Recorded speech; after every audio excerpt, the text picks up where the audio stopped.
From the land of conjures, flying through the internet to your device like a UAP, hauntingly unexplained and downright weird, this is the witching hours, and we are ready to take off in the flash of an eye. Good evening to one and all, wherever and whenever you are listening to this program. I am Gina the Frost, and joining me, as always, is Medium Jenny Lee. How are you doing, Jenny? I'm doing okay. How are you? Oh, it's been a day. The first day. So I'm here. First day back to work. But yeah, it wasn't bad. It just, I'm used to sitting around and watching UFO videos all day. Mm-hmm. And now I had to do things that I haven't been used to doing. So. Hey, hosters. Yeah, back to Frosty's back to work today. Wah, wah, wah. Yeah. So, hence the Hawaiian shirt. Yeah. So, I guess a couple things to catch up on. We had talked about doing a YouTube stream tonight, and that was the plan all the way until I went to set it up. And then for some reason, it would let me stream on the Giant of the Frost page. But when I went to set it up to stream on the Witching Hours podcast page, it said that, hey, you're great. Awesome. You're all set up, good to go. So you can do your first live stream in 24 hours. And it did like a countdown clock. So who knew? Yeah. Hi, Amber. Yes, and welcome in, hosters. Welcome in, Amber. How is everyone doing this evening? So yeah, our plan is to try to do maybe a couple extra streams when we get a chance over there. Really, just to kind of have some presence over there. We've been putting all of our episodes over there, and it's been doing pretty well. So we thought we could do some stuff over there as well. But Twitch is our home. Mm-hmm. So since we had an extra stream, because we're going to be streaming on Saturday, we're going to have our guest Chat to Charlie on. And so tonight's kind of a bonus episode. So we're like, hey, let's do it on YouTube. But it didn't quite work out. So here we are. Nope. If you're watching us live, you're watching us on Twitch. In case you forgot where you were. You're hot, hosters. It was actually not hot here today. I think the high was 79. Yeah, it's the coolest it's been in a while. We had right a little now bit it's of 68 or something. A little bit of the drizzlies today as well. So, let's see. What else do we have going on? Me and you talked about doing a giveaway for the Witching Hours. Yes. Hey, CMC. Hello, CMC. We have a little bit of a new logo thing I'd put up. You can see it on the screen. So we decided, still for the podcast, it's all about word of mouth.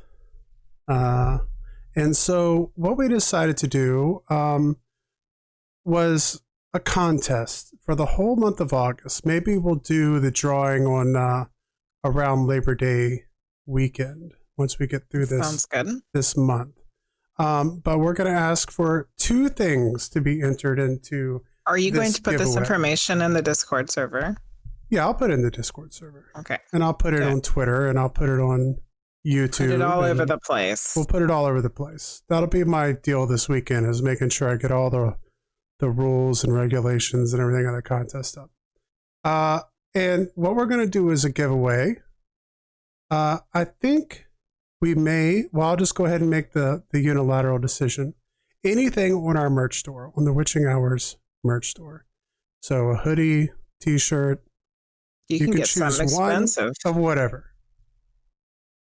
But you have to do something first. Yeah, you have to do two things that I have to verify for you to be entered into the drawing, the drawing.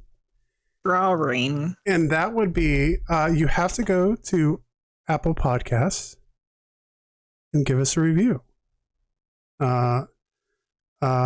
whatever you would like to say, but I have to be able to go in there and see that using your Twitch username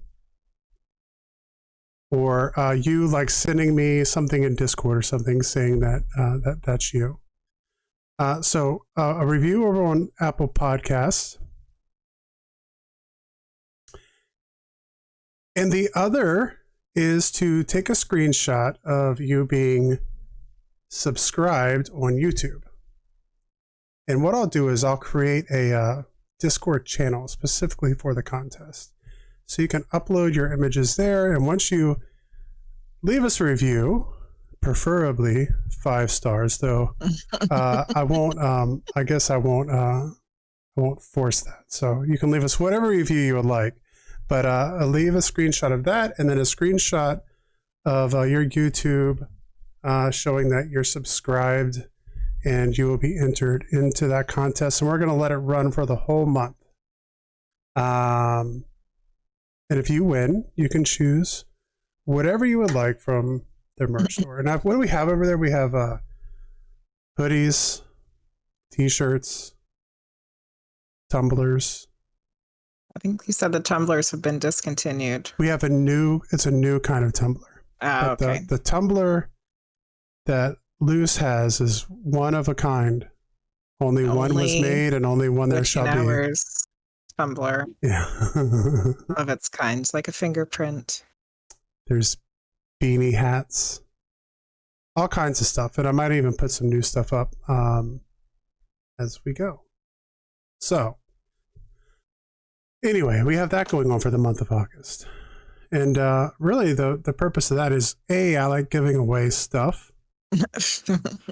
and B, in this podcast game, it's all about word of mouth and getting the name out there. And the more ratings your podcast has, the more likely it's willing to fall into an algorithm of AI and machine learning in this artificial intelligence world we live in. That will show our podcast to more people who are into the weird stuff that we're into. So that's what we got going on. Thanks, Hoaxsters. Hoaxsters said we need 10 stars. 5 is not good enough. Yeah. I mean, we love doing the show, and we love doing the show for you guys. And that's all we need. But every extra weirdo we can get in there is good. Because, I don't know, it just opens more opportunities for the show. More guests. Mm-hmm. More people we have, the bigger name guests we can get. More people be attracted to coming on and talking to us. So that's why we're doing it. That's what we got going on. So it should be a fun month of August. And street cred, yes. Yeah, good street cred. Yeah. Yeah. There are a lot of weirdos, for sure. Although, I have to say, I like talking inside baseball. I don't know if people like to hear about it or not. But when we started this podcast, I was like, who's going to come on and talk to 2 people? And a lot of people have. A lot of really cool people have. Yeah, I've had a lot of cool guests. And as the show's gotten bigger, it's other people have recommended us, hey, you guys should go on this podcast, which I've been tremendously thankful for. And so it's been really fun to have every single one of our guests that we've had on has been a fun conversation. And so we look forward to many more. All right, Jenny. And many more. And many more. You ready for the news? Yes. Actually, Frosty just ordered this time.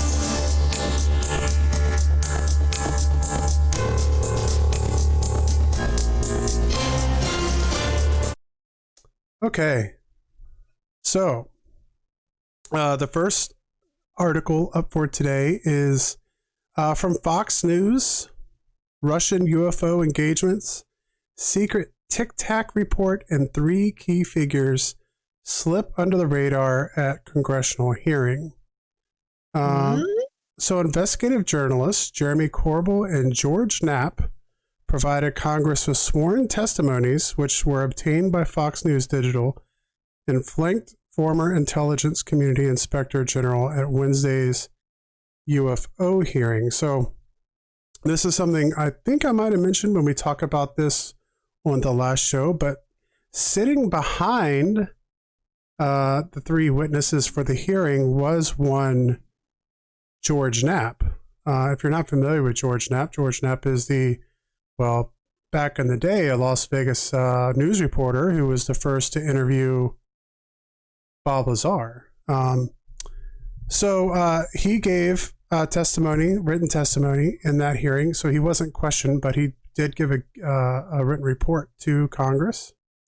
Russian warplanes engaged UFOs, chased them, and even shot at them at least 45 times by 1993, according to classified Russian documents that investigative reporter George Knapp obtained and smuggled out of the country. Mm. So it's not just the United States that's been dealing with this for quite some time. And evidently, the Russians... Apparently, we're smart enough not to shoot at them. We're taking pop shots there. That's just one snippet of information revealed in letters written by Knapp and investigative journalist Jeremy Corbell to the House Oversight Committee before Wednesday's UFO hearing. Both letters, which were first obtained by Fox News and published in their entirety in the article below, if you guys are interested, I can put the link there, were entered into the congressional record. Since 1969, the position of our military has been that UFOs pose no threat to national security and are not worthy of further study, Knapp wrote in his letter. This dismissive attitude is directly at odds with what was revealed in documents, reports, and internal memos. Yeah, because if they're saying that it's not a national security, then why are they so against us knowing about them? Because that's their excuse for us not knowing about it, is that it's a national security issue. But then they're saying it's not a national security issue. Mm-hmm. Make up your mind. As the country's eyes and ears were glued to three explosive testimonies, Corbell whispered something to Charles McCullough as George Knapp listened in with a smirk. McCullough, who was President Barack Obama's former Intelligence Community Inspector General, represented Grush in his Intelligence Committee Inspector General complaint, purposely seated behind Grush at the hearing. So CNC said that we have also shot at them. Oh, yeah, and that goes all the way back to the Foo Fighters, right, in World War II? I like that band. Not Dave Grohl, but Foo Fighters. Yeah. No one was shooting at Dave Grohl. Where Dave Grohl got the band name from. Yeah. Well, Dave Grohl did live outside of D.C., so he might have been shot at, but he wasn't shot at during World War II. That was the other Foo Fighters. Hi, Priestess of Wonderland. Welcome in, Priestess of Wonderland. They weren't thinking that Dave Grohl was a UAP. Yes. No. Not at all. That's good. We've already lost one Foo Fighter. We don't need to lose anymore. Yeah. Second story for this evening. Archaeologists use artificial intelligence to translate a 5,000-year-old cuneiform tablets. Oh, cool. What did it say? A team of archaeologists and computer scientists have created an AI program that can translate ancient cuneiform tablet instantly using neural machine learning translations. In a paper published in the journal PNAS Nexus from the Oxford University Press, the researchers have applied the AI program to translate Akkadian text with high level of accuracy. Akkadian is an ancient East Semitic language, was once spoken in various regions of ancient Mesopotamia, including Akkad, Assyria, Isin, Larsa, Babylonia, and possibly Dilmun. The language is preserved on clay tablets dating back to 2500 BCE. That was written using cuneiform, a script adopted from the Sumerians using wedge-shaped symbols pressed in wet clay. According to the researchers, hundreds of thousands of clay tablets inscribed in the cuneiform script document the political, social, economic, and scientific history of ancient Mesopotamia, yet most of these documents remain untranslated and inaccessible. Due to their sheer number and limited quantity of experts able to read them. So that's why, because they don't have enough people to be able to read all of the document. Which, you know, when I was taking I try to venture to the past here. When I was taking one of my classes on, I'm going to draw a blank on the time period, like 500 BC, AD.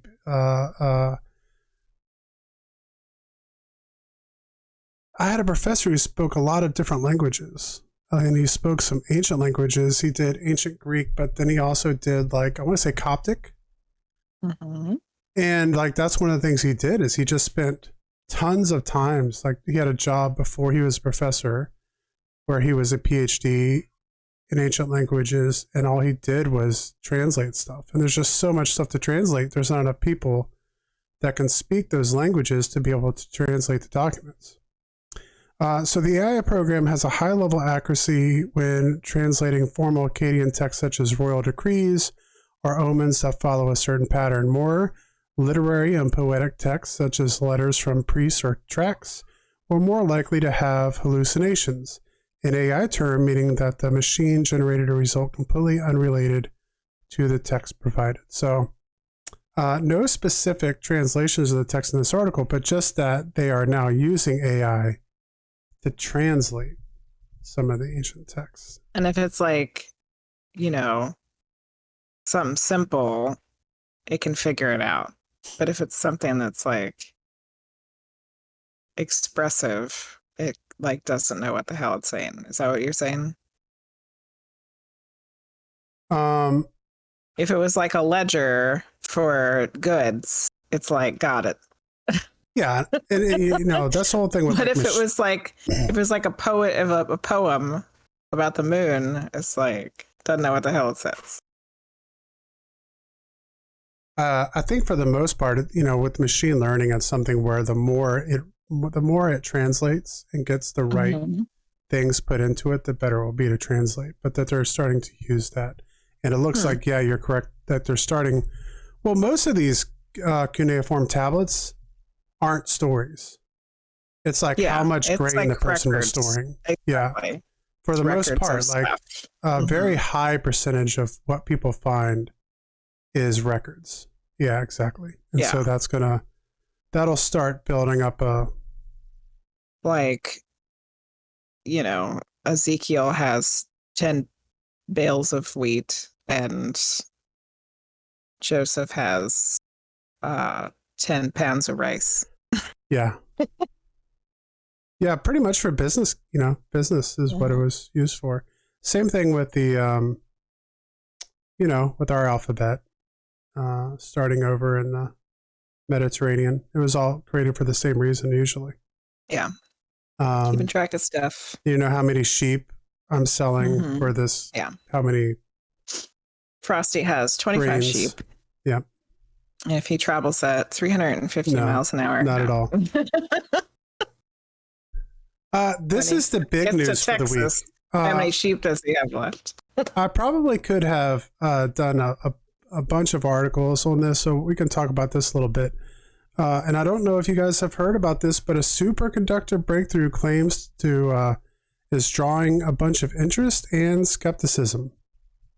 So some researchers in Korea have made an extraordinary claim that they've developed a superconductor that works at room temperature and pressure. It's getting a lot of attention and skepticism. A room temperature semiconductor would levitate on magnets and transmit electricity with no resistance. It would be revolutionary. Think levitating trains, fusion reactors, significantly more efficient electrical grids. Korean researchers, I'm going to massacre these names, but I'll do my best. Suk-bae Lee and Ji-hoon Kim and Young-won Kwon said in papers released last week that they have made one LK99 by combining copper and a mineral known as lead apatite. I think it's a long shot because many extraordinary claims do not pan out, said Doug Nadelson, a physics professor at Rice University. Nadelson has concerns about the underlying data. There have been at least 2 claims. Doug's such a Debbie Downer. Mm-hmm. There have been at least 2 claims this year that new superconducting materials have been found. One of those was recently retracted. The other requires high pressure to work. Over the years, there's been a lot of what we call USOs, which means unidentified superconducting objects, said Michael Norman with Argonne National Laboratory. Who's coming up with this? The recipe to make LK99 is fairly easy, at least by scientific lab standards, so chemists around the world are trying. We have people at the lab who've grown samples and they're measuring them, and we'll see what they find, Norman said. So far, he said, the samples do not levitate on magnets as a superconductor would. I expect there will be a room temperature superconductor sometime in the next 30 years, said Richard Green, a physicist at the University of Maryland. With so many scientists racing to replicate LK99, he said we should know in a few weeks whether this Korean recipe is finally it. But there's more to this story. Oh, wait, there's more. Scientists at William and Mary University have now also put in papers, this is not in this article, also stating that they discovered LK99 and that they are also saying that is a superconductor that will work in low pressure room temperature environments. So another article here is claim of room temperature superconductor is tearing the scientific world apart. It's absolute chaos is the headline. And so last month, a team of researchers claimed they'd essentially found the holy grail in the field of physics, a superconductor that can operate at ambient pressures and room temperatures. I'll kind of cut out here. It's a huge claim. It's still being peer reviewed. Right now, superconductors typically require ultra low temperatures, which is essentially they have to be frozen to absolute zero. So you can take a lot of common things like I think copper is one of them, and you can take it down to negative 260 degrees Fahrenheit, and it can act as a superconductor, and that's what we have now. But the benefit to having a room temperature superconductor, and I could be somewhat wrong about this, I've been trying to learn about this on my bus rides today, is that you don't have to have the energy that it takes to cool it down. And all of that has to be done with like electrical grids. And if you're trying to create fusion engines, like one of the things scientists have talked about is that if for us to achieve like interstellar travel and stuff, it would more likely be a fusion engine instead of like a propulsion engine. And so having this kind of superconductor would allow for us to start building fusion engines and have electrical grids that were like much more efficient.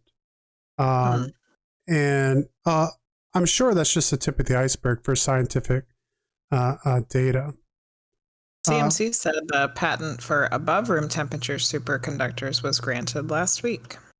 Well, there we go. Last month, a research team led by William and Mary University physics researcher Hwan Tak Kim presented evidence for the new material. Its electrical resistance allowed the object to levitate on a permanent magnet without first being cooled down to extremely low temperatures. Even the best performing current superconductor has to be cooled down to a frosty negative 220 degrees.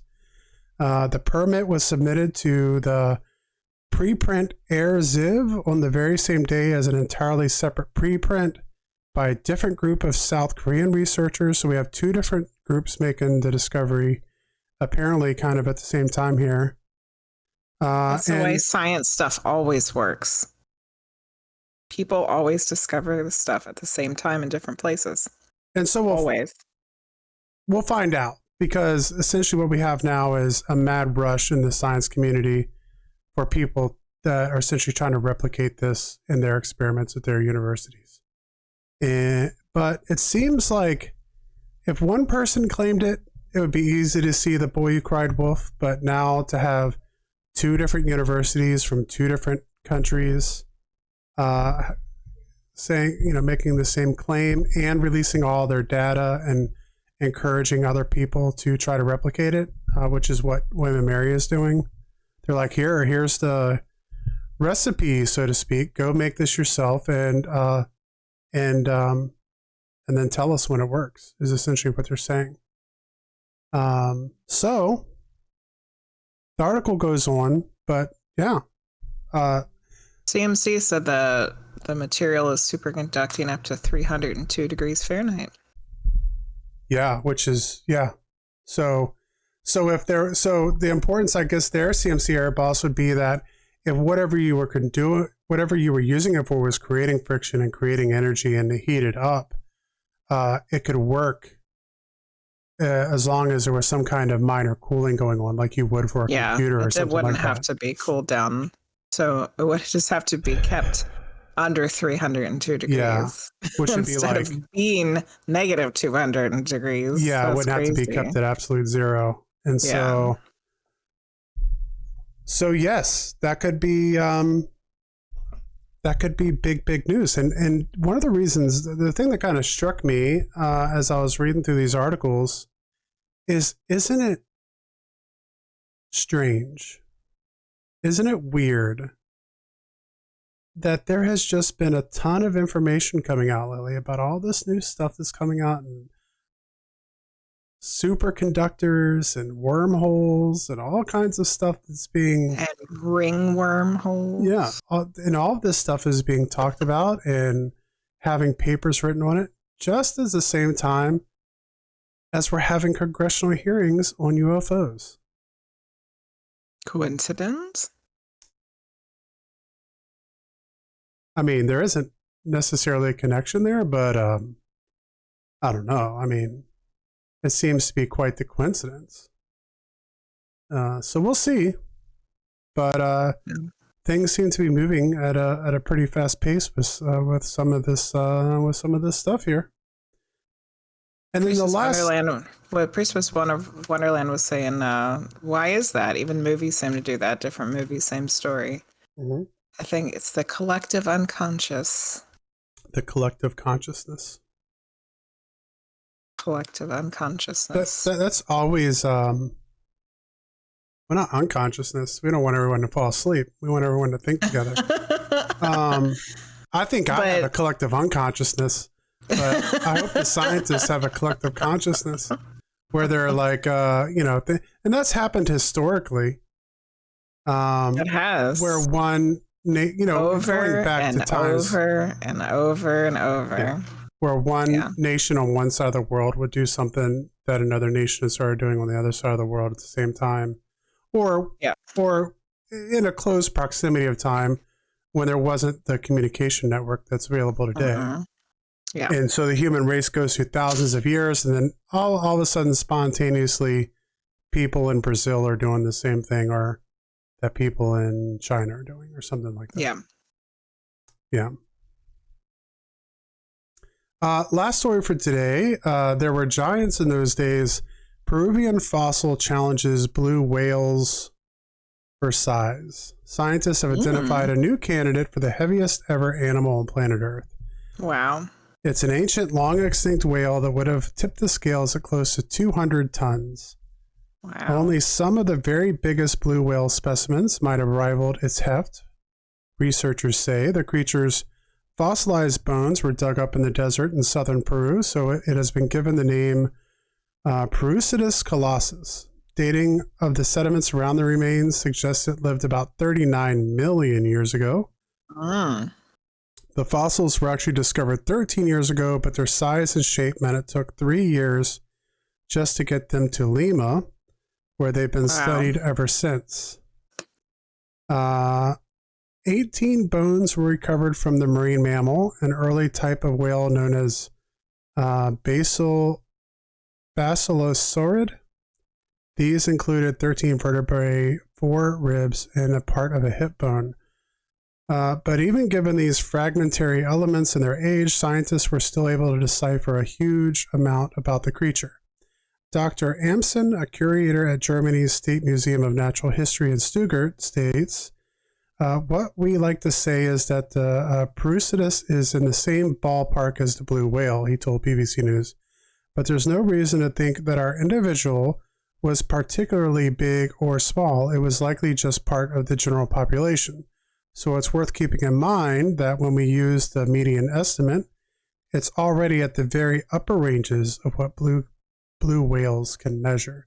So essentially, like what is probably a normal size whale here was already the size of the biggest blue whales. So chances are the biggest Perucidus whales were much larger than the largest blue whales. Wow. And blue whales themselves are pretty scary. So yeah. Has anybody ever been in the was it the Natural History Museum in New York? In New York City? If you go in there, there is a replica of a blue whale hanging from the ceiling in one of the rooms there that is just, it's so big. If you try to look at the whole thing, like I got scared kind of. And I was with one of my friends who almost had a freak out. It was so big. Like he almost had to go into a different room because it was just freaking him out because it's just so massive. Yeah. So if, for something to be bigger than that is just. 200 tons is the weight of a U.S. Navy destroyer. Wow. Yeah. Things were big back then. Amazing. Must have been from Texas. No, Texas didn't exist. So that's the news. And that was the news. All right. So, what are we going to do, Joanna the Frost? Yeah, I think we're going to watch some videos. It's been a while since we did a video watch. So we went through and got some videos that we haven't had a chance to watch that people have posted in Discord. And we're going to take a look at them and watch them together. Yay. If that sounds good to you guys. We've picked out 4 different ones. Yeah, and all ones that everyone loves. So we have one is The Truth About Roswell, Decoding Decades of Deception. Another one is The Day That Time Forgot, an alien invasion we can't recall. And I have began to watch that video. It was very interesting, and I fell asleep. And I did not get to the part that was time-stamped by Priestess of Wonderland. So we're actually going to start at that timestamp. And then we have another video that was put in Discord called Decrypting Universal Mysteries and Esoteric Wisdom with Robert Edward. And a short little UFO snippety snippet. Yeah, I guess that can be the first one that we put up here. Yeah, it's real short. We can watch it a couple times. Let me go ahead and see if I can get to the desktop scene here, if that works. Yeah, let's not fall asleep live on stream. Yeah, no, I didn't fall asleep because the video is bad. I have a tendency to listen to things as I fall asleep. He's going to sleep. Yeah. And so I probably stayed up much later than I should have, but the video was so long, I didn't get to that point. But the rest of the video is very interesting as well. So I was enjoying listening to it. I just haven't had a chance to get back to it yet. All right, so this was a video that I saw making its way in the Twitterverse, or I guess now that would be the Xverse. Of a video taken from a commercial plane that was just posted on Twitter by I'm gonna forget the country now, but it was like a model from Europe, just like, you know, a woman who models clothes. She travels a lot for her job, and she saw something out the window. Is apparently what I've seen from this video, and it made its way around. Of course, some people say it's fake, some people say it's real, but I thought it was intriguing enough to watch. So I'm going to go ahead and play that. If you're ready and you have your popcorn all good to go, then I'm going to go ahead and play this, and we can... You guys tell me, what do you think of it? All right, I'm going to start it.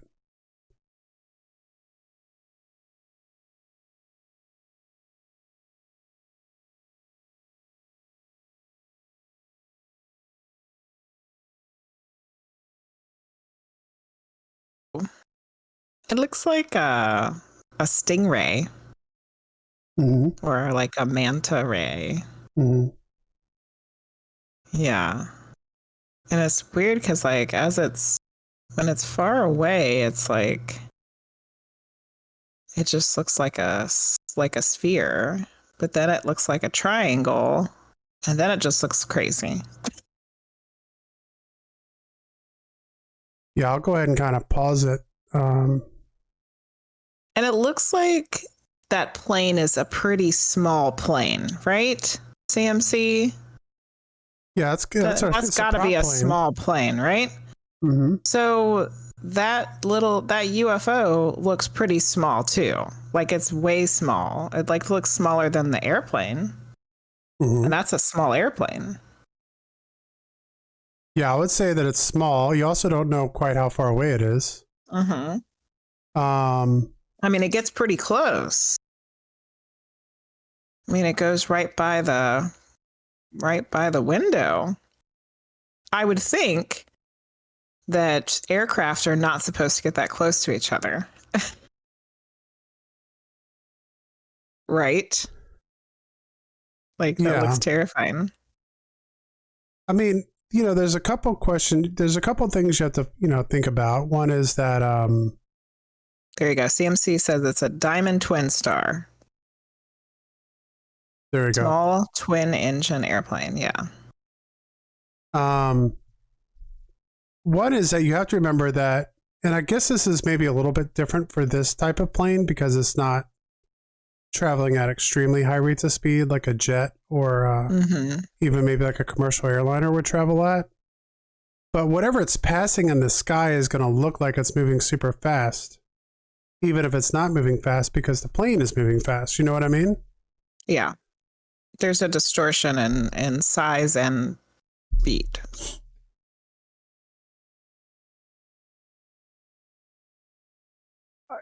And then, of course, there's always the chance that it could be, completely faked. Yeah. I mean, people can do a lot of stuff with, video editing now. It's pretty much, especially when the video just kind of pops up and no one, it's hard, Yeah. you don't know whether it's, but I thought it was intriguing enough to Yeah, I take like a look that at. one.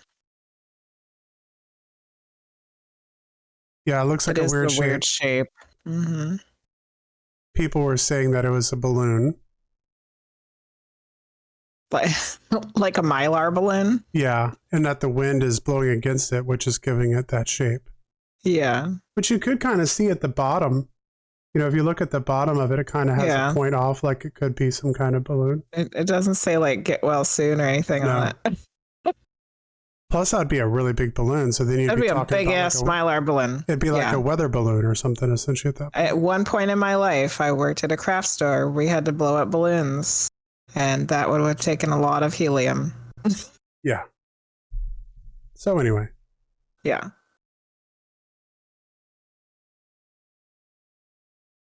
Hoaxsters wants a balloon that big. We'll get on it, Hoaxsters. Probably need a whole tank of helium just for that one balloon. so let's do for the next video. Let's do the day that time forgot an alien invasion. We can't recall. I'm curious to see what this is about. Some of these other videos we have posted up here are very long, so we won't be able to watch the whole thing, but we can kind of get the gist of what they're talking about here. Here's the odd thing. That matches the exact description of that Roswell craft I described during our remote viewing session. Oh, wow, CMC. CMC, maybe you were just seeing a giant Mylar balloon. No, that's pretty cool. Pretty cool. I love it. Yeah. I thought that our remote viewing experiments were like super fun, and we definitely need to do them again because there's no limit. We have a limitless amount of places and times and events that we could look at, and I just thought it was great. So You know what I'm going to more do? of those. I never added this one here. I'm going to add our cameras to the screen. Yeah. That way we're not completely. So give me a second, guys. Let me Yeah, get this, I thought you had one that we were on there previously. The last time we did this. maybe I do. Let me cancel this. Yeah, I just thought it was great. It's so much fun listening to everybody's experiences and then comparing. There we go. You That know, works. There we go. like what did everybody get that was the same? You know, or things that were similar. I love it. Love it. Okay. All right, guys. So I have no clue what to expect. I haven't gotten here to this point, so let's pick up where it was time stamped here. Well, Elson said yeah. is giving us a little info. This is Okay. a hypnosis session, and the sitter is asking a question about an injury in her knee, and this is, I think, her higher self responding to what happened. All right, here we go. Okay. Tell us about the higher beings that she was working with that she may not remember now. There was an alien invasion of a group that was not kind. They did not intend well for the Earth, and it was so big no one could hide it. And it came in at this point where she was located. When this happened, something in her from that past life we showed earlier activated. She turned into light. She does not remember, but she turned into light and sent out a distress call. Many beings came to help. And this is the only time and only point in history of the entire planet that permission has been given to wipe the minds of this moment in time from all of human consciousness. Can we pause it there? Okay. Yeah, I'm paused. What? Wipe it from the minds of all human consciousness. Like The fact Like that there was an alien invasion. yeah, Men in Black is what I was thinking of too. Look at the light. Yeah. Like, what? Okay, go ahead. Continue. Yeah. Hey, oh my gosh, that's incredibly interesting. Can you share with us more about that moment in time, please?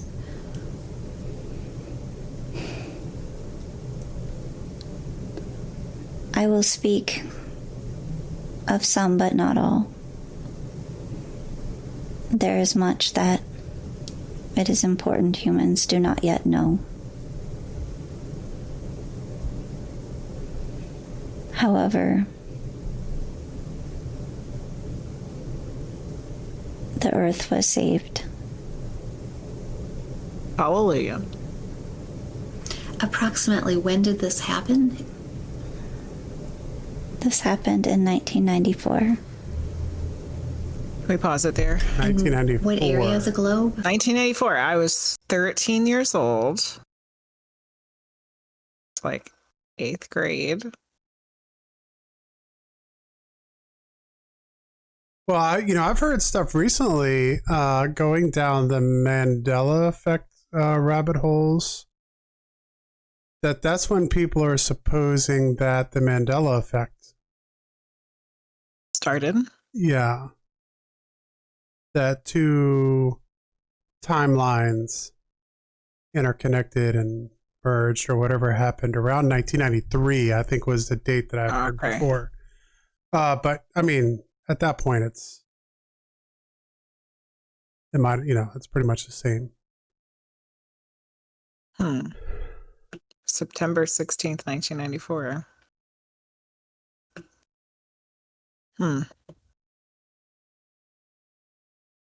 Which if people had their mind erased, and then there was like this new, that's when things could have changed. So there are people, I mean, I know this isn't about the Mandela effect, but could that be a way that some people have different memories than others? Yeah.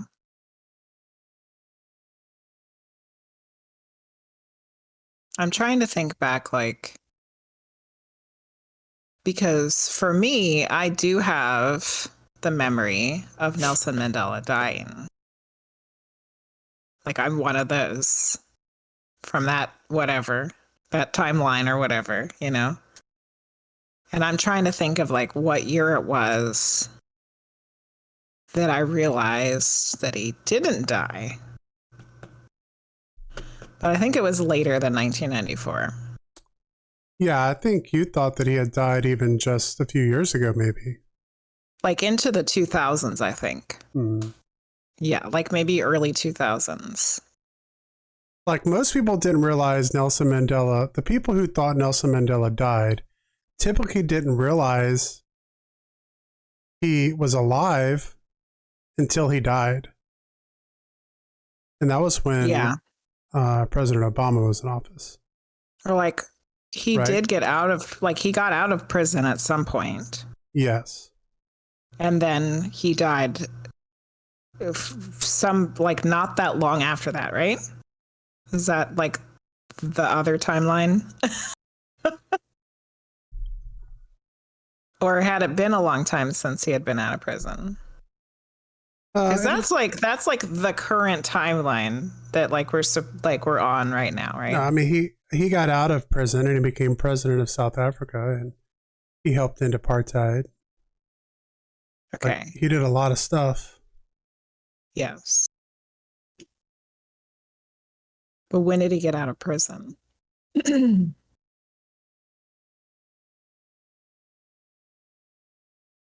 1990. Okay. Yeah, see, I have no recollection of that. I just remember him dying the second time and being like, wait a minute. He had already died in the late 80s. Yeah. That's what I'm saying. Most people who remember him dying don't remember him becoming president, don't remember any of that stuff. Here, this is interesting. Okay, hold on a second. I'm looking at like the Wikipedia page for Nelson Mandela. He became president in 1994. Mm. Yeah, so April that 27th, lines up with that timeline. So that lines up with that timeline of that 1993, 1994 things changing. Yeah. Which coincides with what this lady is talking about. And then he died in 1999. So yeah, it was like that would have been, or no, he didn't die in 1999. No. That was when he was in office. Yeah. He died. When did he die? Where's his death?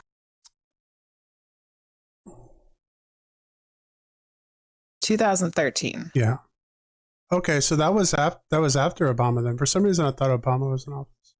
He lived to be 95 years old in this timeline. Yeah, Obama was in office then. Sorry. Time is elusive. He lived to be 95 years old in this other timeline. Yeah. But in the timeline I remember, he died in like 1980 something, like late 80s. Mm-hmm.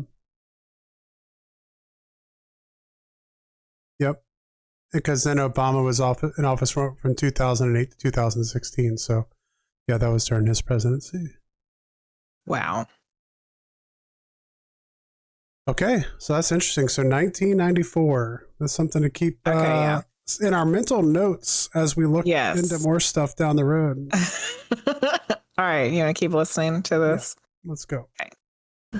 Was she at? I'm not asking for specifics. She was in Kenya. And so she was in Kenya.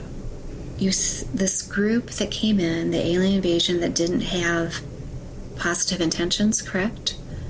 They did not have positive intentions. What is remembered is that a plane was shot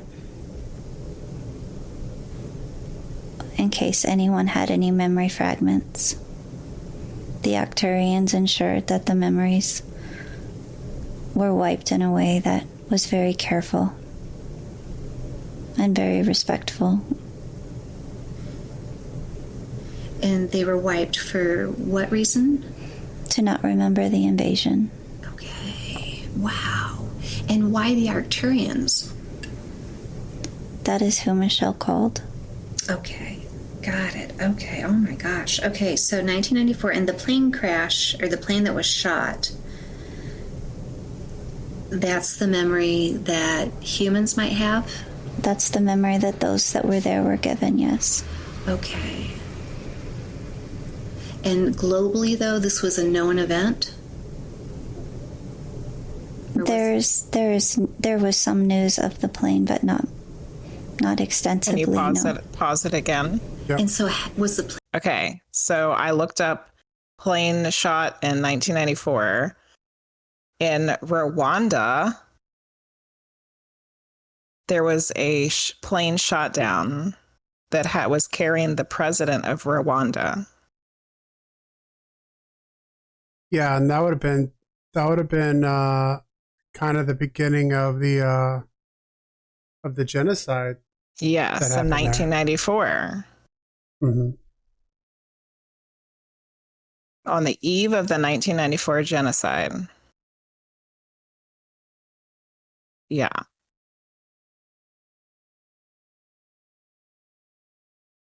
In 1994. In Africa. Yeah. So there was possibly a plane that was shot down in Africa in 1994. but not in And Kenya. then, no. And then that's an important distinction because 500,000 people died we have a because of tendency the to genocide. we have a tendency to equate some people have a tendency to equate Africa as like a nation, but it's a gigantic continent. And so Yes. just because something happens in one part of Africa doesn't mean it's the same as it happening in the other part. But let's look and see exactly how close are they together. All right, let's look at a map. Kenya and Rwanda are right frickin' next to each other. Yeah. There's like a lake that separates them.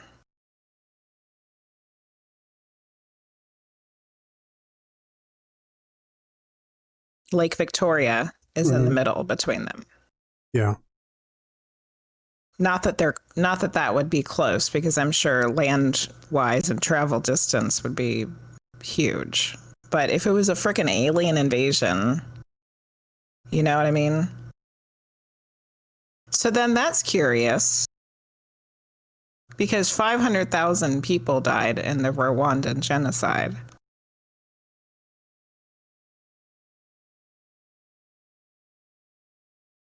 Do you see what I'm saying?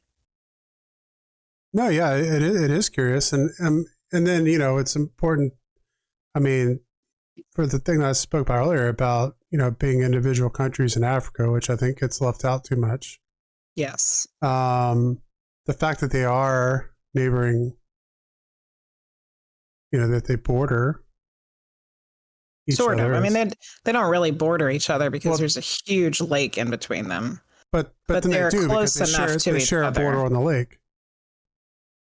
Actually, they don't, because They don't, okay. Tanzania, it comes up in between them. Rwanda is actually a pretty small, Yeah, it a is. small country It is, yeah. compared to Kenya, which is huge. And I think you have Uganda to the north. Uganda is right there. Yep. Yeah. Mm-hmm. That's pretty weird stuff, though. Mm-hmm. Yeah. Okay. So what's 500,000? The 500,000 people died in the Rwandan genocide. Yeah.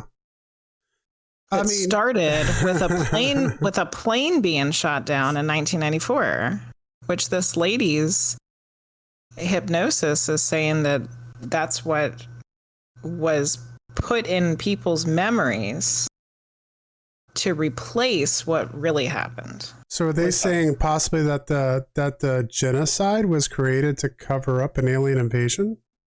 I'm saying that there's a plane that's shot That doesn't down. seem like an equals. Hey guys, You know? sorry, we have to cover up this alien invasion. We're going to slaughter 500,000 people. Yeah. No, I'm wondering if the 500,000 people that died were because of the alien invasion, and we have a false memory now because they wiped our memories. Well, you know, I always thought that was really weird. I mean, I guess this is kind of a weird episode anyway, so I can go off on a little bit of a tangent. We don't have a guest. Typically, I would like to say this before we continue, because I don't want to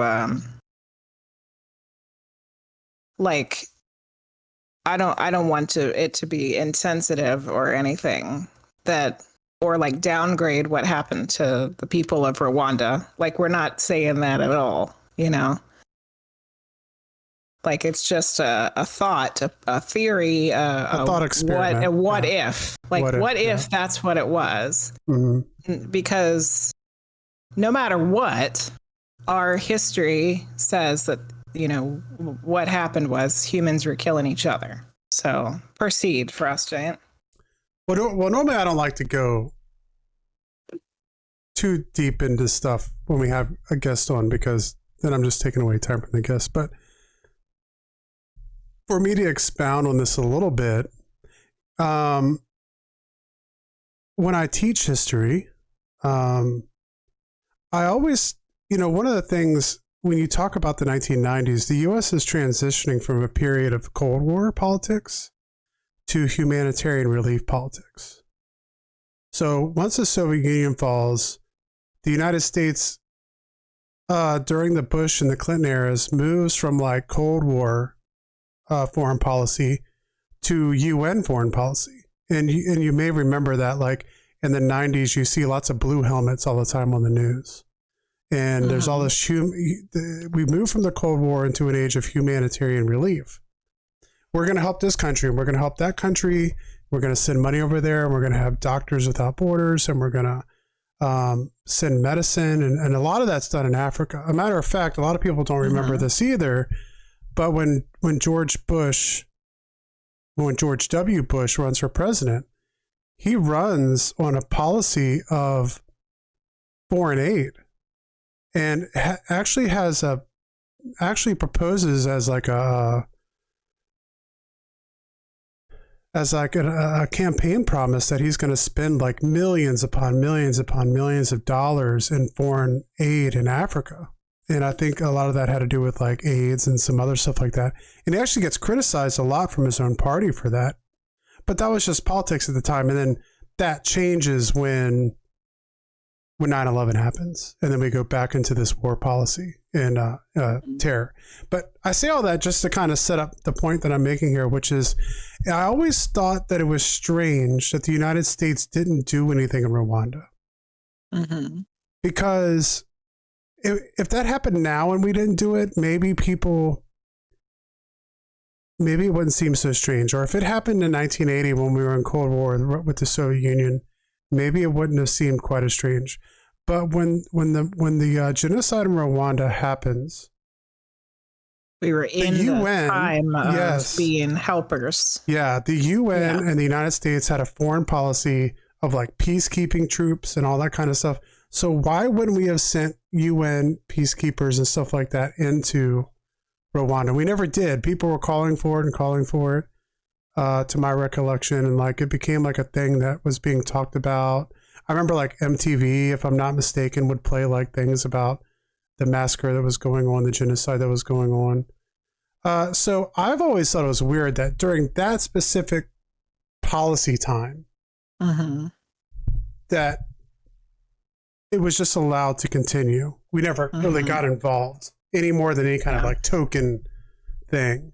And so I say all of that and to go on that huge rant and history lesson for many of you who probably don't need it.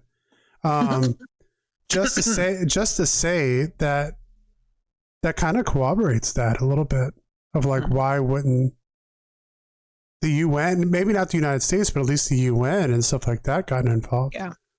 Well, CMC says there's something we haven't got to in the video yet, that 2 years had elapsed before the mind reprogramming back to 1994. Okay, so let's continue the video. Yeah. plane directly tied into the aliens? No, the plane was just a decoy memory. Okay, understood. Wow. Oh. Oh my gosh, that's a fascinating topic. So the plane is a Okay, decoy so- memory. How does that occur? How do the Arcturians benevolently erase the collective's memories to help them? They specialize in much peaceful technology. This technology that they have of their knowing of humans understands their neurology and is able to do it in a way that does no harm. And it is seamless. And very few Can we pause will it again? get any memories back. Yeah.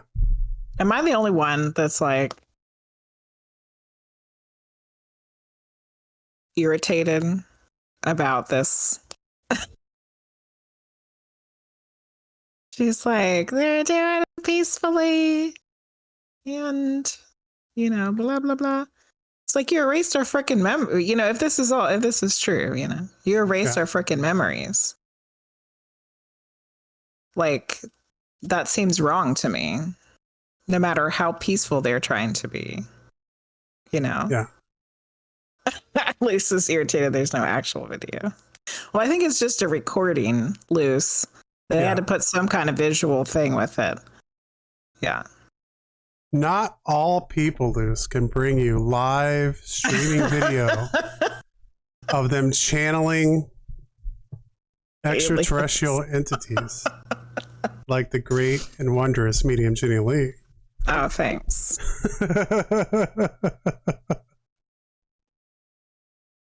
Yeah.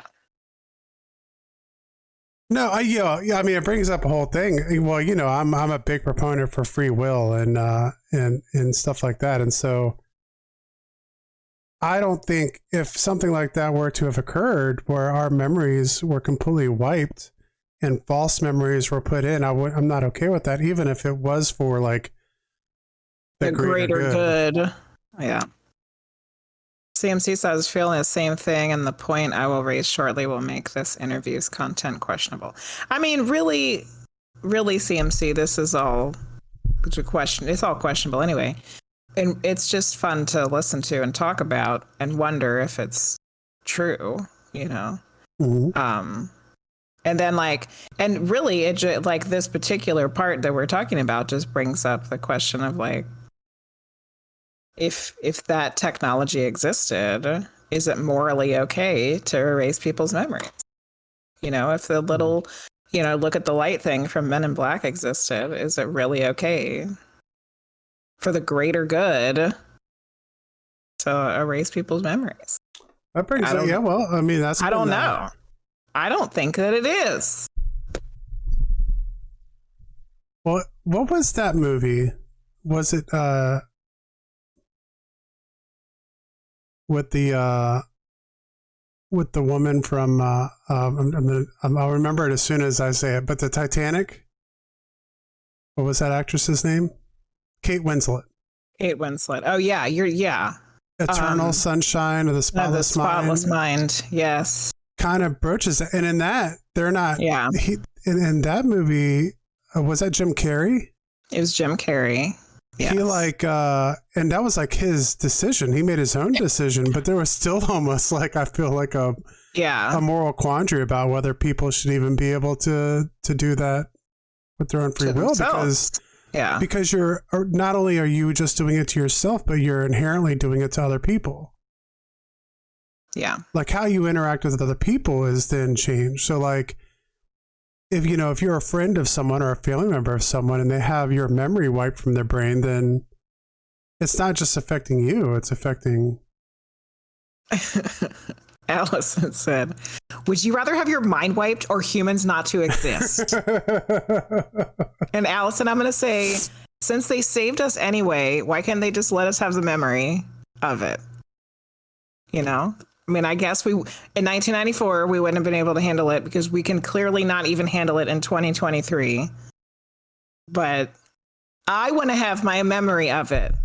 If this really, if something really happened, just let me have the memory of it. Let me make that decision.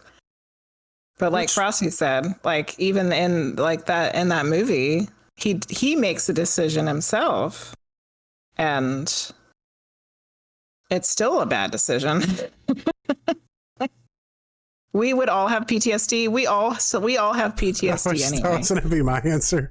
We all have PTSD anyway, or at least a significant portion. And we can go down a huge rabbit hole of having collective PTSD. We talked about this with our friend that came on at the time. What was his handle when we had him on? Frosty, what was his? He's since changed his YouTube to Agent Exodus, yes. But at the time he was calling himself something else. What was it? I don't remember. For some reason I'm gonna completely because I don't think he wants us to share his real name. But he's a friend of ours. No.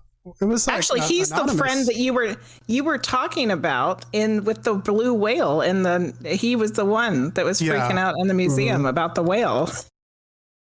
But we touched on that subject just the tiniest little bit about how, which is with the Graham Hancock information too. If we had an almost life extinguishing event at the end of the last ice age, we collectively have PTSD. Our human existence collectively has PTSD that we've never gotten over. And now with this lady saying we had an alien invasion and they wiped our memories, I think we would still have PTSD even if we can't remember it. If we have ancestral PTSD from an ice age incident where we almost everything got wiped off the planet. You're talking about Graham Hancock there? The Graham Hancock information, which we talked about a little bit with whatever his name was at that time. It is now Agent Exodus, but yeah. Agent Exodus. Mm-hmm. Yeah, he came on to talk about narcissism. He was talking about narcissism, but we went into that just the tiniest little bit about the collective PTSD. Yes, it's my trauma, and I'll do with it what I want. Exactly, it's my party, and I'll cry if I want to. You know, I always felt like that song was written for me. I will cry at my own party if I want to cry at my own party. In their audience, we see the Leo. That's the Leo right there. It's Leo season. You better watch out. Watch as she.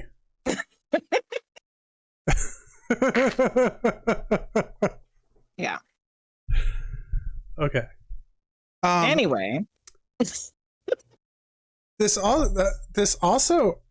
We don't have to talk about it now because we need to get back to the video. But remind me before we get off. I wanted to talk a little bit about the effect that me and you were talking about earlier about what some of this quote unquote disclosure is having in social media realms. Remember we were talking about that? Oh, yeah. Yeah, I want to talk a little about that before we get off the air tonight. I think that Priestess of Wonderland was talking about it also in one of her streams the other day. Okay, so we'll get to that in a little bit, but let's go ahead and pick up here again. Okay, let's watch some more of this.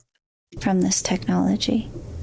And so what happened to the aliens that were invading? They were destroyed. By whom? By a group that the Arcturians called in that are more of a warrior race. Okay. Wow. And she was involved in all of that in what way? She has a very direct line to the Arcturians.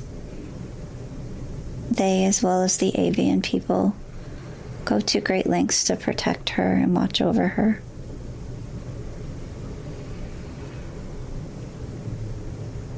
Okay. Wow, I'm just trying to think through that one. Have there been other times when similar situations have occurred where memories have been wiped like that? This is the only time the entire planet has been wiped. How much time period was wiped, would you say, from a human's perspective? We do not think of time in that way. I would say in your linear years, it would have been about 2 years. Oh my goodness. Which is how it impacted the whole planet. Time. So, from a human's perspective, one day they're just living their life. This invasion happens, they're living through that, but then their memory gets wiped, and then all of a sudden it's just another day. They were reset to 1 second prior. They only lost one of your Earth seconds. Oh my gosh. And that was done out of kindness so that they didn't have the trauma of the experience. So I have a question, because I was under the impression earlier that someone said that 2 years went by before they reset time. It sounds like the invasion happened for 2 years. Is that what she was saying? That the invasion was taking place for 2 years, and then they reset our memories to 1 second before the invasion? But wouldn't our bodies have gotten older by 2 years, which for a child is significant? Like if you're 30, you might not notice, but if you're 11 and then all of a sudden you think you're 11, but your body is physically 13, that would be a huge change. I don't remember there ever being a Ross saying that they wiped our memories. I would have remembered that for sure. So Luce is wondering if they did. I'm confused about this whole part that we just listened to. Like, what was she saying? Yeah, can someone in chat, are we mistaken here on what they're saying? Are she saying that it was happening for 2 years? So can we like back it up and listen to that part again? Yeah, let me see. Let me back it up. Let me know where you back it to. Okay, I can see it. Like 9:30. Is that good? Yeah, okay, you ready? Yeah. And the entire planet has been wiped. How much time period was wiped, would you say, from a human's perspective? We do not think of time in that way. I would say in your linear years, it would have been about 2 years. Oh my goodness. Which is how it impacted the whole planet. Time. So 2 years. From a human's perspective, one day they're just living their life. This invasion happens, they're living through that, but then their memory gets wiped, and then all of a sudden it's just another day. They were reset to 1 second prior. They only lost one of your Earth seconds. Oh my gosh. And that was done out of kindness so that they didn't have the trauma of the experience? Yes. Wow. Can we pause it again? Somehow that affects. So my question now, now I understand now that it was 2 years of time that had to be wiped. Yes. But the way that she says it, it's not that our memories were wiped, but they literally like went back and set our time. Rewound time. So like those 2 years, we got to live them again in what would essentially be a different timeline, which coincides with all the shit we were just talking about with the Mandela effect. Mm-hmm.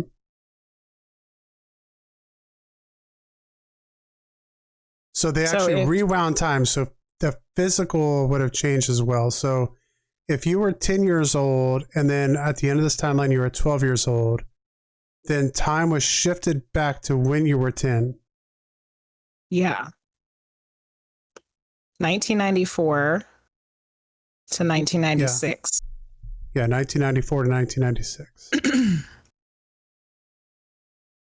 So we've got so it's not that our memories were just erased, that they've actually Basically, took us back. They took the whole Earth back in time 2 years, and we lost 1 second of time. Is it weird that I almost think that's more ethical than wiping our memory? I think that would be more ethical than wiping our memories, because essentially they're wiping our memories with time. They're not like doing it like we were thinking about with the Men in Black thing, where it's like, poof, all of those memories are gone. They're like literally like taking us back in time. They're manipulating time. Let us know what you think. That might, does that explain? Ethical? Does that explain deja vu? Yeah, let us know in chat, or if you're watching this in the future. Lou said that they experienced in 1995 an incident where time went super slow. And I would like to just go back to the fact that the Nelson Mandela was elected president in 1994.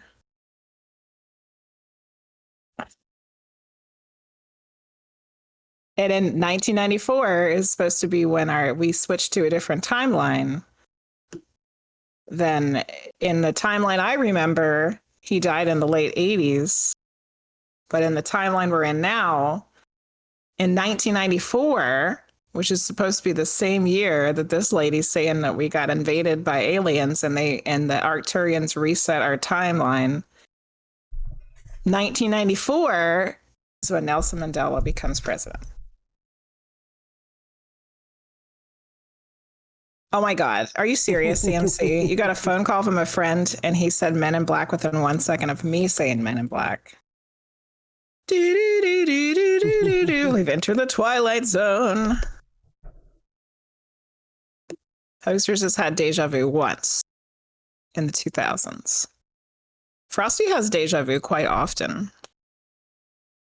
Yeah, I go through periods of time where I'll have deja vu quite a bit, and then there was a time period, I think a couple of years ago, where I had deja vu a lot, and it hasn't been happening recently. Lucy, remember that at 4 years old, time going super slow. Deja vu usually is about mundane things, as far as I can tell. Mm-hmm. It's like never anything significant. It's always like a song that's playing on the radio, or somebody walking into the room at a specific time, or it's like weird stuff like that. Yeah, you're at the DMV and you see this person, you're like, I've seen that person sit down that exact way before and get that book out. Mm-hmm. I've done this before. Yeah, I don't know.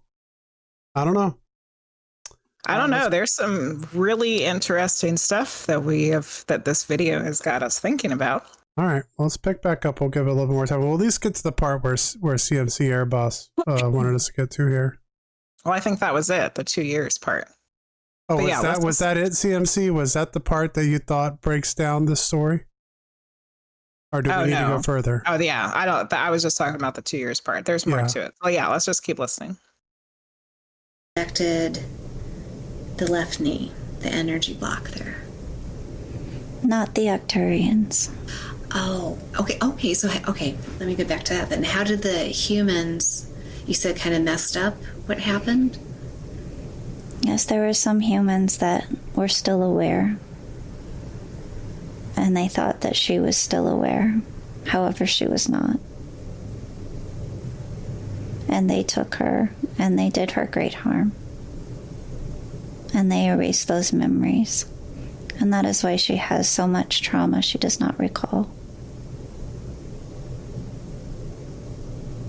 Of her time with those people who took her and then wiped her mind after they hurt her.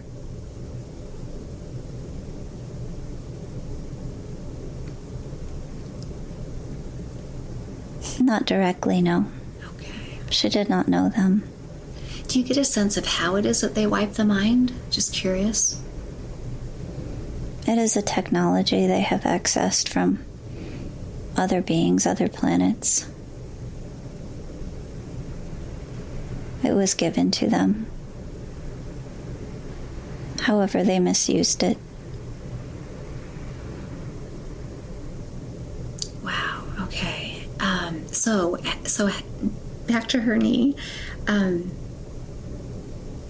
What can be done to help her release that and get it healed to where it's just as good as new again? I will tend to that. And can you tell us how you do that? It's so interesting to hear how the healing occurs. It is all just energy. I will move it through her as she sleeps.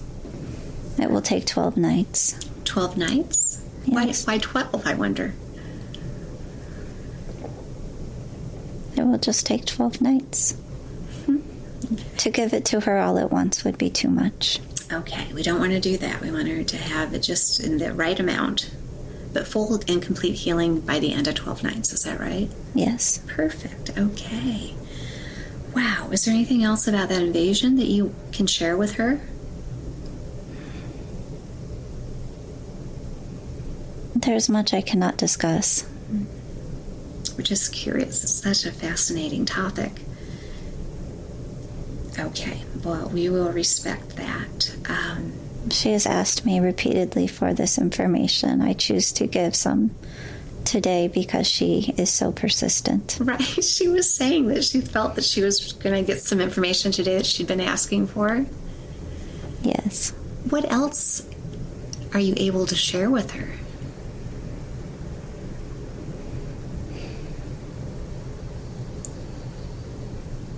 I do not understand your question. Is there more information that you can share with her that she's ready for today? Not about the invasion, no. She may be ready, but it is not time for anyone else to know. Okay. Okay. Well, is there any information you can share with her that will stay private with her?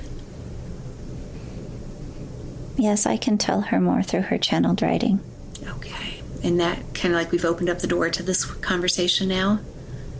Yes, permission is now there. Oh, wonderful. Okay. Good for her. Very good. All right. Anywhere else in the body that you are looking at for healing? I guess All we right. can pause it there. Mm-hmm. So that was pretty much it for the invasion part, correct? It seemed like it. We had pretty much gotten to. I mean, that's interesting. So CMC, what part did you think was kind of broke down the whole the whole story? Like what was what made it seem like it was not plausible? Out of curiosity. Yeah. I don't know. There's a lot of weird stuff in there. Yeah. And some of it kind of lines up with other weird stuff.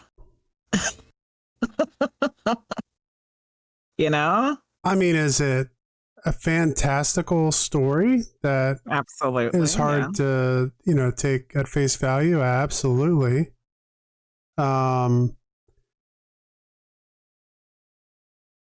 There's a lot that you would have to figure out from that story, like the 2 years of time. But it is interesting that it kind of coincides with, what people have said about the Mandela I'm curious effect. too that like I wonder if there's other people that have these recollections or can access, if there has been anybody else that's accessed these memories.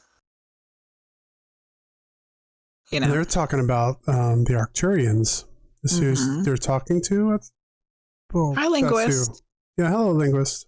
The Arcturians are the ones that she said erased. came to help us by resetting our time. Is what it seemed like to me. And calling in some other And calling in the avian warrior species. tribe. Yeah, the worrier ones. But then I was also confused, like, who was she saying that took her and did her great harm and was the reason why her knee got messed up? But Priestess Wonderland said that she's not sure who they is either. I don't think she really says. Yeah, and I mean it's a long video. There's Yeah. some really interesting stuff in there from the first part that I was listening to. I mean, because it went on for like over an hour before we even got to that point. So Yeah. and there's still like basically a whole another hour. Yeah. 2 hours and 13 minutes. Yeah. It's a long hypnosis session there. So that was called quantum healing hypnosis technique, which I've heard of QHHT, but I didn't know what it stood for. And now I know. Very interesting. Very interesting. All right, CMC. If you if you get a chance, if you want to drop us your take on that, because you said you thought there was a couple things that caused that to break down. What was it? I'd be interested to hear your take on it, since you said you kind of had something about that. But what we'll do is we have a couple other really long videos, and we're coming up on the bottom of the hour, 9:30. So what we might do is watch. Why don't we do a poll to do which one we watch? Okay. Yeah, that sounds fine. We have we have 2 other ones that we have lined up. So why don't you guys decide which one we're going to watch? While you're doing that, I might actually take a little quick break. Okay. Be right back.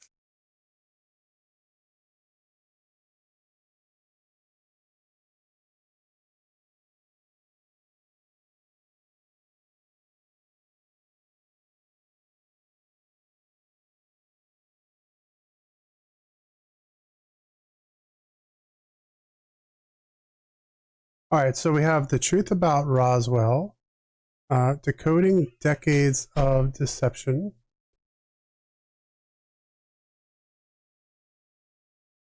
and then the other one we had lined up to watch was Decrypting Universal Mysteries, Decrypting Universal Mysteries and Esoteric Wisdom with Robert Edward Grant.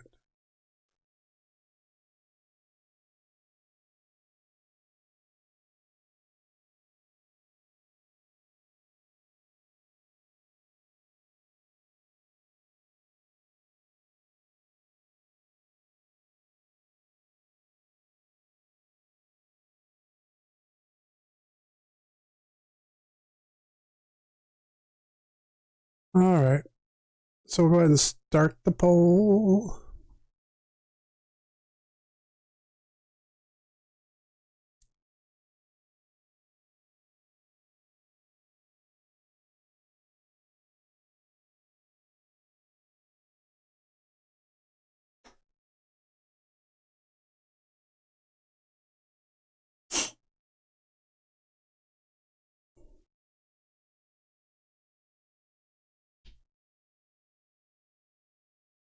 All right, you guys go and put in your votes there, and we'll watch whatever one you guys pick. I don't think we'll be able to get through either of them tonight, but we can get through the first 30 minutes of it, roughly, depending on how much we have to pause it. But we can at least get into a good portion of it.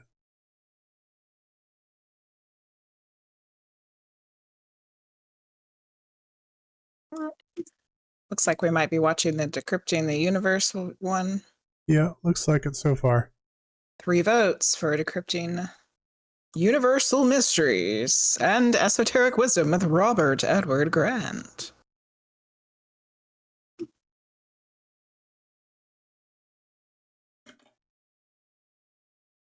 He's worth watching. You want to read his books. He knows what he's talking about. Cool linguist.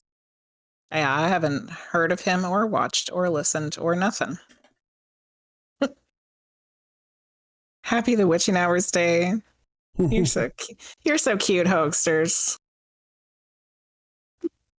With your 10-star review.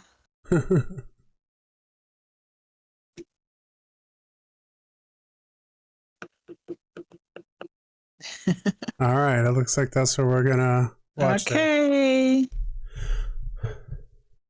Before we get into this video, I wanted to bring up the topic we were talking about in the middle of the last video, which is, what does everyone think about the reaction Oh yeah. to the subcommittee hearing and the possible disclosure that's taken place? Because I've seen kind of a response in social media that I wasn't expecting. Yeah, I think Allison had mentioned it the other day about like people are like, I don't care if there's aliens, cause who's gonna pay my bills? Like, are you serious? Like, what is even happening? Which I've seen a couple of those that I quickly scrolled past on the TikTok. Like, seriously? Yeah, because it seems like the predominant meme is kind of like what you said. It's like, Yeah. there's more important things to worry about, and I don't give a shit it about no doesn't matter. aliens. Gas And- prices is too high. Yeah, or like an alien, like a meme of like an alien like saying hi to somebody, and they're like, you're not surprised to see me, and it's like, I got more important stuff to worry about, Yeah. you know, like. Who's gonna buy my baby diapers? Wait, what is happening?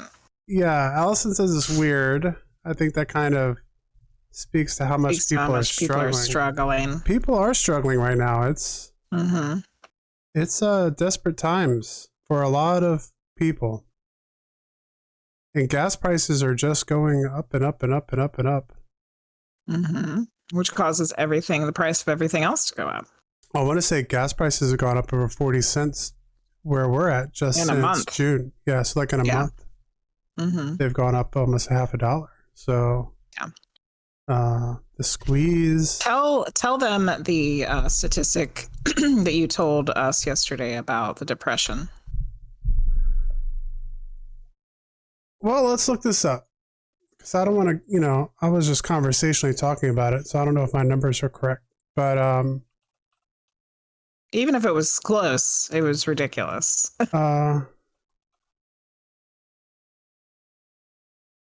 The Great Depression of the 1930s, which devastated our country and is still talked about, and the effects of it are still felt all the way 90 years later.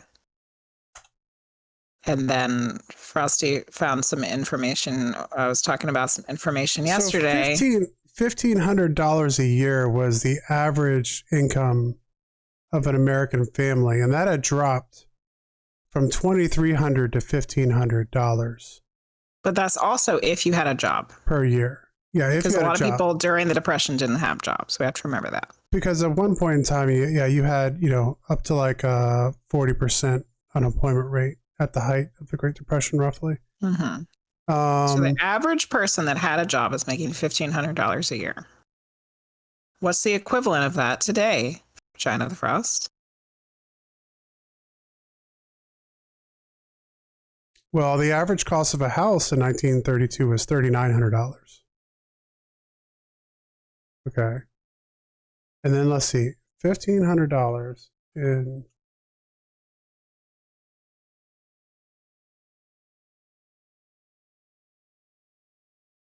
Allison looked it up. So 92,000. Yeah, and see, it's going to depend on what calculator you were looking at, because I got like 35,000, but it's probably better to use the official IRS inflation calculator.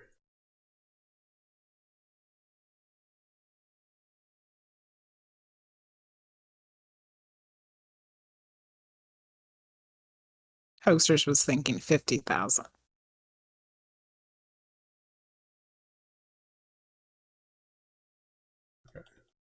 $1,500.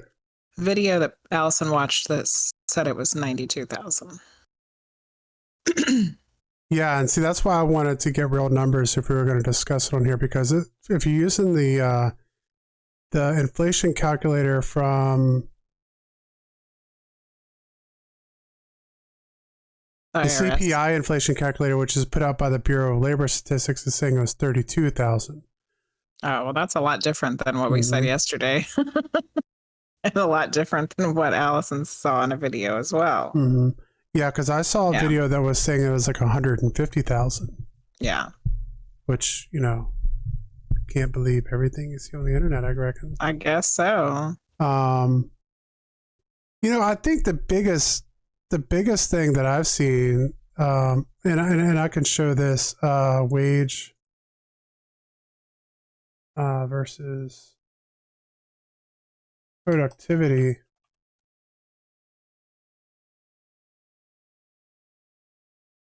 Well, and then in 1930s, how many women were working?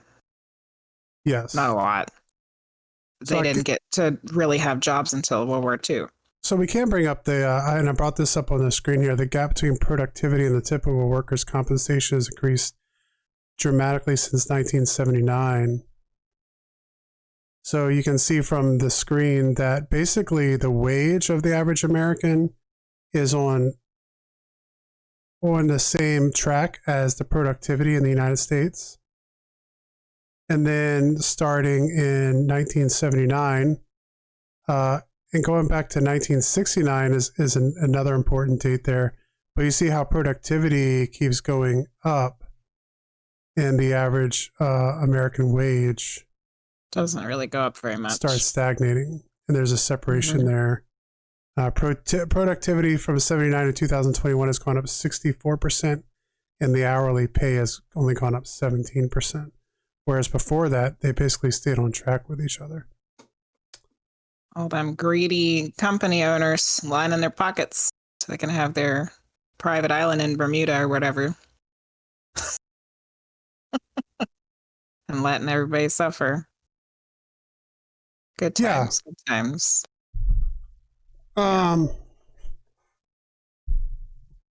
Yeah, and you're right, hoaxers, and that's why it's important to look it up and do your own math, because you can say whatever numbers you want to say. Although I do think, you can look at the price of houses and stuff and see that, the huge increase in how much more it is to get a house here, and than it was. Yeah, so if it was the yearly wage was $1,500 and the house average house cost $3,900, that's basically like a little over 3 years' wages to purchase a house. Which doesn't equal today, because if the average income was just say 50,000. Let's look it up. It's hard to use your local prices because I don't think we're the national average. National cost to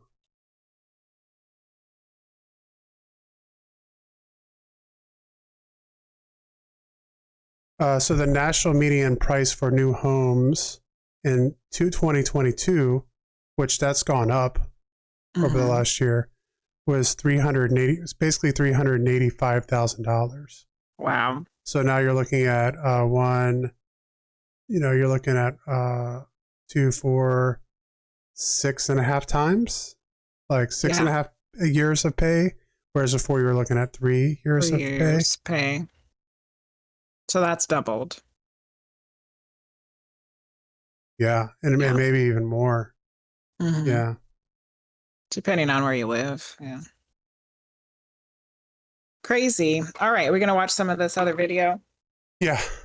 Well, I wanted to see, did anybody have anything to say about the social media reactions? I saw said it. Because that's how we got off. That's why we got on this tangent. Because we were talking about how much people were struggling. The fact that people making less than a third of the average person made during that. And I don't know. It's one of those things that it's like, be careful what you ask for kinds of things. Like, I've been waiting, kind of wondering my whole life if disclosure would ever happen, and like this kind of having this sense of, I don't know, accomplishment if it ever were to be proven that there was extraterrestrial life, or that there were, some kinds of interdimensional travelers, or whatever the heck it was. People who were listening to Coast to Coast in 1996, 1998, staying up all night trying to find out about these UFO stories and time travel and all this stuff. We've been waiting for our moment. Yeah. And now, like, that moment has arrived, and it's like it's going to rock, the core of humanity. And people are like, oh, cool, there's aliens in a place in Minecraft, and maybe that's exactly why they waited.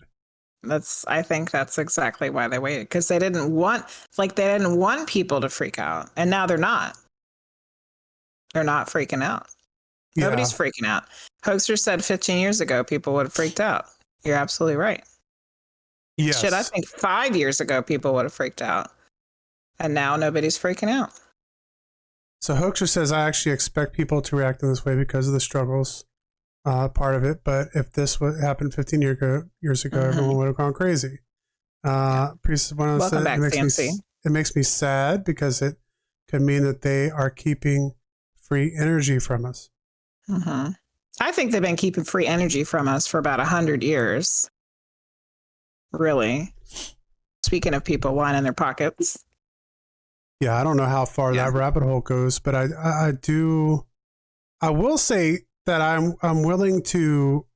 would be willing to bet that even if they didn't have free energy figured out all the way, that there was definitely not an incentive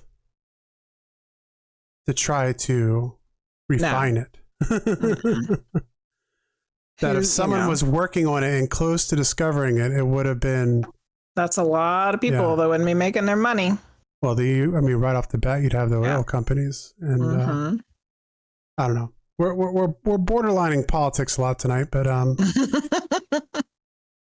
think we've kept it pretty neutral. Priestess said, and whether that is because the aliens don't trust us with technology, or the government won't tell us because they want to keep us working. Mm-hmm. Oh, me and you had that conversation last night. What are humans ready for the technology because I said that imagine the technology and the boost of things that we could be getting. Yeah. If full disclosure were to happen, and you said, well, would they even give it to us? Yeah. And I said that I think the first technologies they would give us would be like medicine and like healthcare stuff. Mm-hmm. Like, hey, here's how you stop cancer. Yeah. Here's how you heal the common cold. Here's how you stop how you heal brain injuries and nerve disorders. And I think those would be the kinds of things. Anything they could share that I guess they don't think could be weaponized. Exactly. I wouldn't trust us. We're a goddamn mess. That is funny, Priestess. I've actually been thinking about that. Like, what would they want to be called? Because I'm sure referring to all of the different kinds as alien is probably like not cool. Yeah, that'll be a derogatory term. I imagine pretty quickly. It's not now, but it would be once we. Yeah. Humans do adapt very quickly. You're right, CMC. And maybe that's what we're seeing, CMC. Maybe we're just seeing like people have just grown up for long enough now that they just kind of figured that something would eventually pop up, and now it has. But I don't think people have taken into consideration how big of an impact real disclosure would have. Well, it's kind of what Hoaxer just said. I feel like we're ready for just the beginning, but not the whole thing. Yeah. Which I feel like is what they're trying to do. And then Priestess said the medical industry is big misses too, and it absolutely is. Because I've heard a lot of speculation and theories and rumors that they already know how to cure cancer, and they won't because the, pink ribbons and shit make a lot of money. Well, I actually left it off the news today. But I'll go ahead and put it on there for our Saturday show. But there has been some treatments, some breakthroughs in cancer treatments recently. Some of it supposedly coming from stuff they were doing during COVID vaccine research. Oh yeah. And like just here from Penn Medicine, headline: Why new cancer treatment discoveries are proliferating.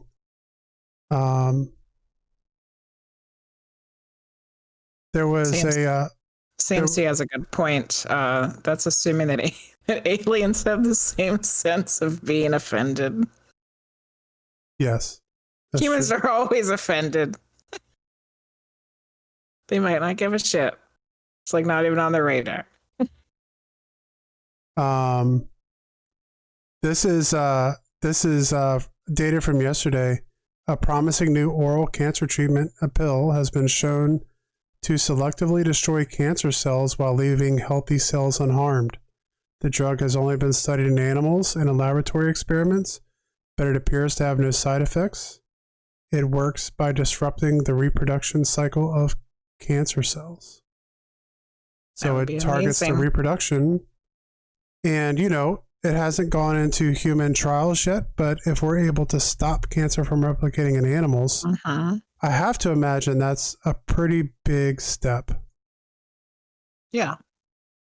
So, anyway, let's get to our video. Maybe I'll find those stories and we'll talk more about it Saturday when we do our next episode of The Witching Hours with Chat to Charlie.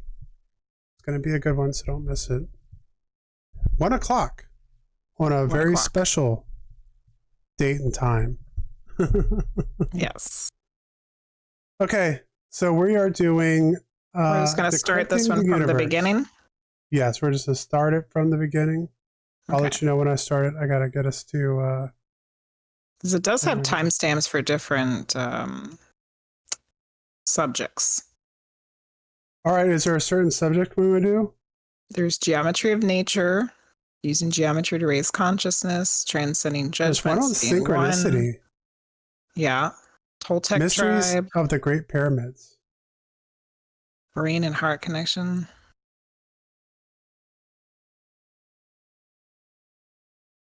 Do we want to start at the synchronicity and then listen to the stuff about the pyramids? Yeah, let's do synchronicity. We'll do the part on synchronicity. There's also a part about aliens in there. We've been doing lots of aliens. We have been talking about aliens a lot. Okay. All right, so I'm at, what timestamp are you at now? 51, 40, 51? 50, yeah. Okay. Give me a second. I'm buffering. Okay. I'll start mine over again then. We become a... Do animals get cancer if they're eating naturally? It's a good question. Or is it only from processed food? I don't know. I know I've had... Humans are always butthurt about something, yes. I know I've had dogs that have gotten cancerous tumors. I don't know if it's from processed food or... Probably. Advanced societies would have expanded beyond individual feelings. Could be. Otherwise known as not getting butthurt. All right, we ready? Yep. All right, let's go. Available to synchronicities and actually becoming aware of them much more in our daily life. Is there anything you want to touch on with that? Yeah, I'll give you an example. So when I founded my company, the first company I named was a company called Alpheon. And the original name, I kept seeing it, was AEON. AEON. And I kept seeing like ringing the New York Stock Exchange bell or something. I could see, and it was like a ticker symbol, AEON. I was like, okay. Then I looked up the company, and the company's name was taken. So Aeon was taken, and the ticker symbol was taken. And so I was like, I can't call it AEON. I'll call it Alpheon. Maybe that company will sell and something will change, and so I'll be able to capture it later on. So a few years later, I started this company, Alphion. It grew very fast. It became a unicorn very quickly. And we went to register it. It wasn't going to be on the New York Stock Exchange. It was going to be on the NASDAQ. And so we grabbed the company that had the ticker before, got sold in the meantime. And so we grabbed the name AEON. So I was like, okay, that's symbolic. That's really cool. So it'll be Alphion with the ticker AEON. Well, then Alphion ended up going the route of becoming the second largest healthcare lender in the United States. So we do consumer lending and everything through this business. And then the other healthcare aspects of it, we sort of separated out. And we founded another company in early 2019 called Aon, AEON. So it was part of the same company, just sort of spun out of the same company. And now that company just announced that it's basically going public via a SPAC merger, right? And in the next few months, it'll be done, probably, the next couple, 2-3 months. And it's so funny to me because there's going to be a bell ringing. And I had no idea, right, that the circuitous path this was going to have to take for it to end up being the truth. Now, was it my commitment to it? Who knows? I don't know. I didn't really think about it that much in the meantime. It just was almost serendipity. It was just like happenstance in a way that it just kept working out. And then now, all these years later, it's exactly what's happening. It's been 11 years since that time. So I could look at that and I could say, what a coincidence. That's a quinky dink. Or just like I've survived through 3 plane crashes. Someone that sees the glass half full would, like me, see it as I'm the luckiest guy in the world. I've lived through 3 plane crashes. Oh my gosh. And yet sometimes I travel with people that are like, I don't want to fly with you.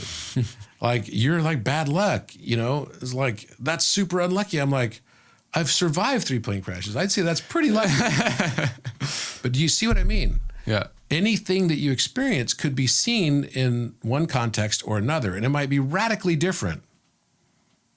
I have a friend whose son was killed in a suicide bombing, 11-year-old son, in Sri Lanka, which was a retaliation bombing that happened by jihadists after they felt they had to retaliate against a killing that had occurred in New Zealand by a neo-Nazi on a mosque, 50 people dying. But Sri Lanka is more than 3,000 miles away from New Zealand. How are the two things even related? But the suicide bomber was hailed as a hero. But the only person that died, besides himself, in this bombing was an 11-year-old boy who was entirely innocent. And yet, it's a war. So in his family, in his village, in his, peer group, the suicide bomber is a hero.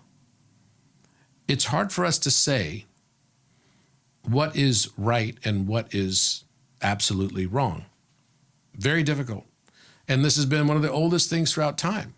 You have a shepherd in the Middle East somewhere who had a really tough summer, and the crops or the hillside has been destroyed by the sun. It's very dry. And the other that's covered by shade still has grass on it. So he looks over and he says, oh, my neighbor over there has really green pastures and I don't. And you know what? It's amazing. He worships a different God. And last night, my God appeared to me and told me to kill him and take his land and consecrate it to my God. This is the oldest story in the book. There is no older story than this. We can't separate what we think of as right and wrong from our own bias and benefit. That's another thing that has to be recognized. So when I looked at this name Aeon, I later learned Aeon, in the Greek sense, means gods. Right? The gods. The Greek gods are often referred to as aeons. They could have been spelled A-E-O-N. It's also a reference to time, aeons of time, right? And A-I-O-N is another spelling for it as well, because it's really this ligatured A-E in Greek. But what's interesting is that there's also a book written by Carl Jung by the name of Aeon, which was about the individuation path. The phenomenology of self. The phenomenology of self. Now, I had no idea about any of this when I came up with it, but I knew there was something special to it, and I knew that one of the meanings to the word Aeon was I am. So, and also, if you look at it, it's A-E-O-N.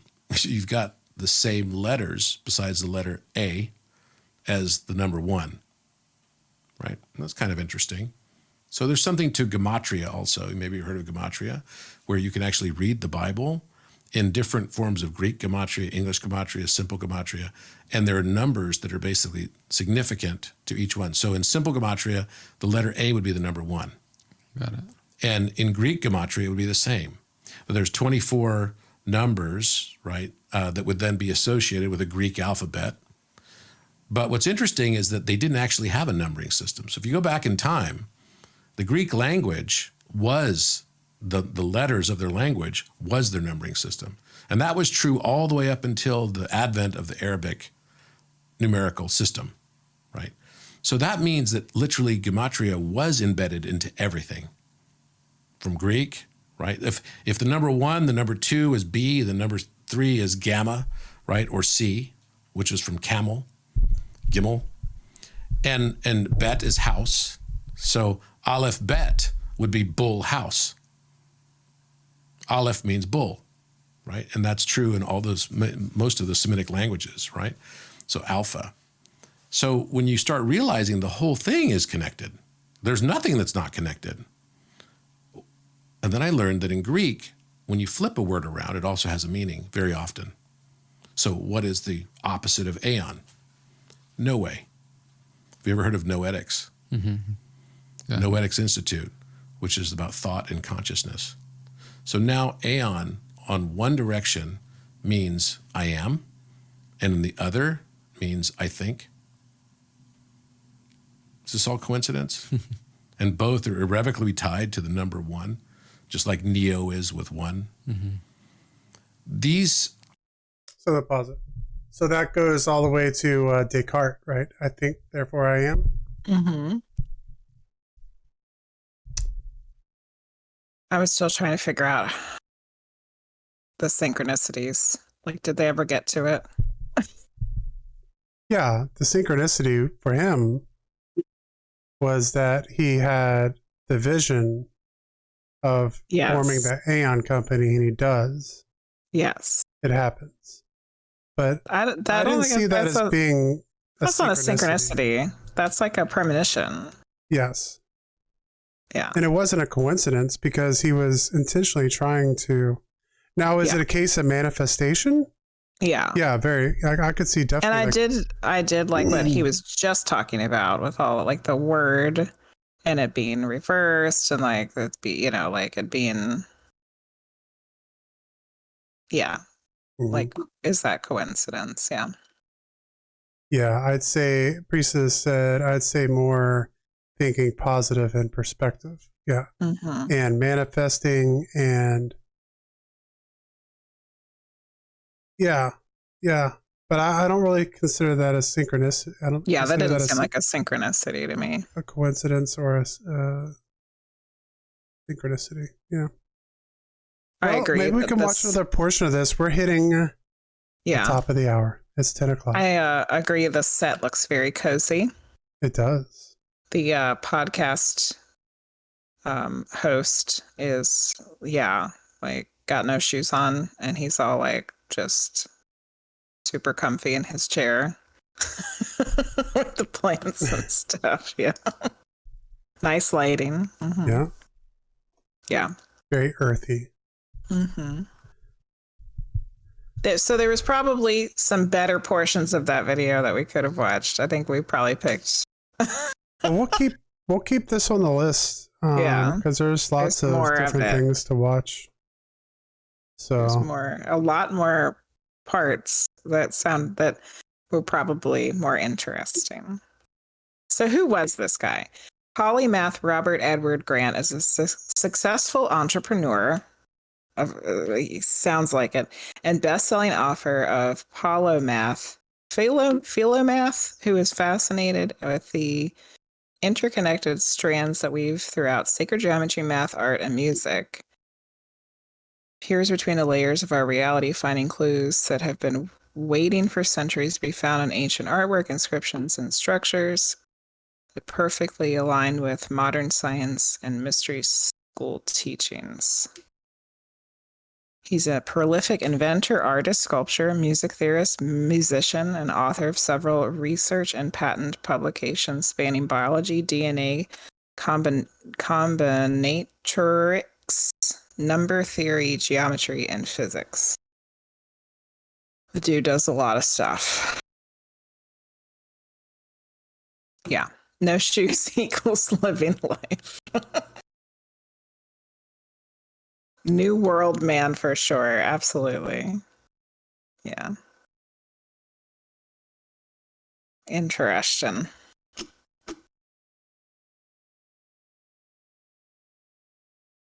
So Frosty, were you saying that we were wrapping it up for the night?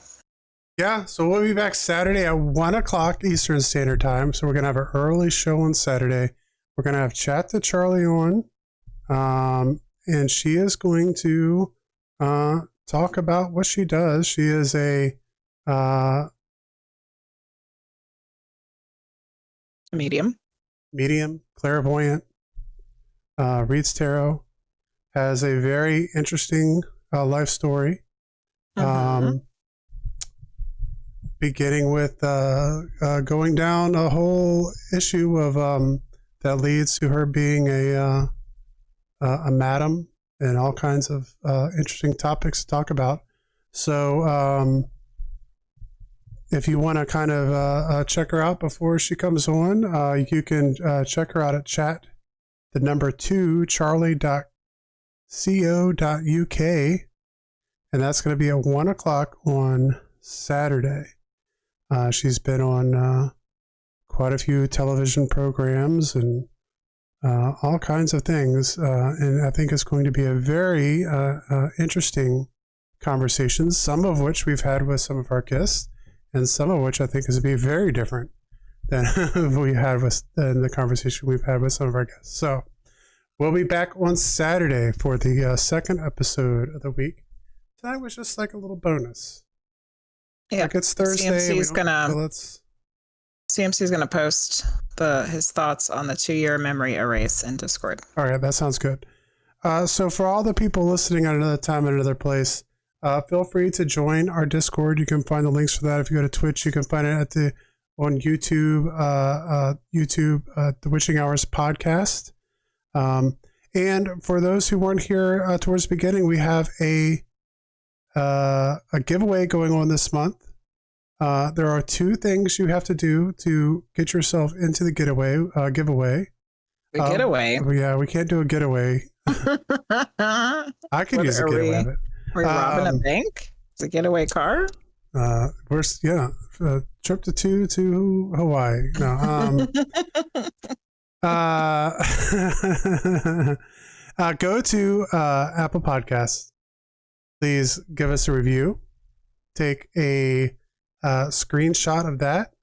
And if you are not following us on YouTube, go to YouTube.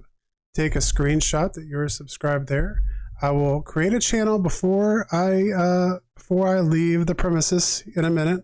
I'll create a channel in Discord for the giveaway, and you just upload those 2 screenshots in there, and you will be entered into the drawing that we're going to do around Labor Day. We'll give it the whole month of August, and then you will win a your choice of your choice from the Witching Hours merch shop. And that could be a hoodie, a shirt, a tumbler. Yep. Many things we have on there, and I'll probably add some more stuff as this month goes along, so you have a good choice from the merch shop. So we'll talk about that more. I'll put some more stuff out on the Xverse, not the Twitterverse anymore, the Xverse, and all the places that we put information out at. Thanks everyone for coming and hanging out with us tonight. We had fun as always. Mm-hmm. So we will say to you good night. But let's see who we have in the Twitchosphere this evening. Mystic Village and Mr. Weird.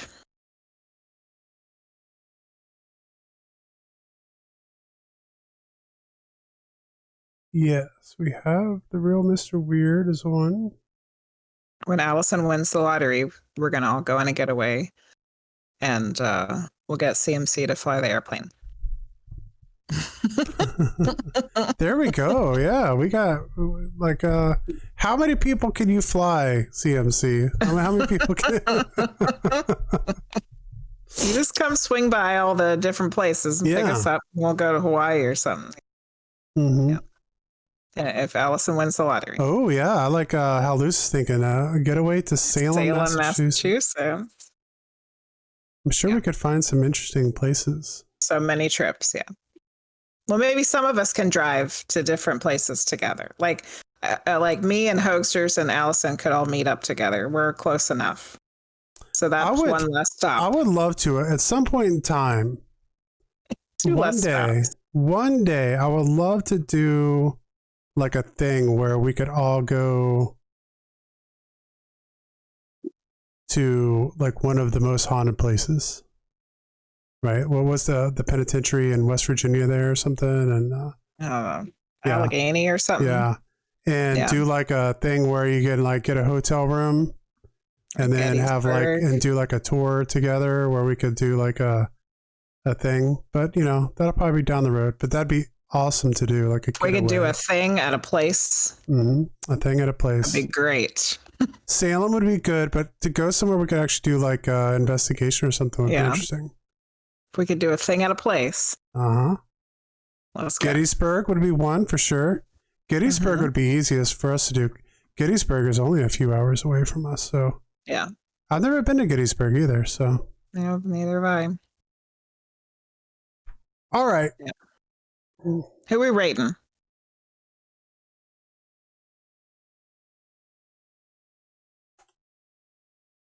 All right, guys, we're gonna go raid Mr. Weird. Mr. Weird. So go say hello, and we'll see you guys. I'll see most of you tomorrow for Jenny's stream on Friday. So take care. I'm back off to work again. I'll see you guys tomorrow night.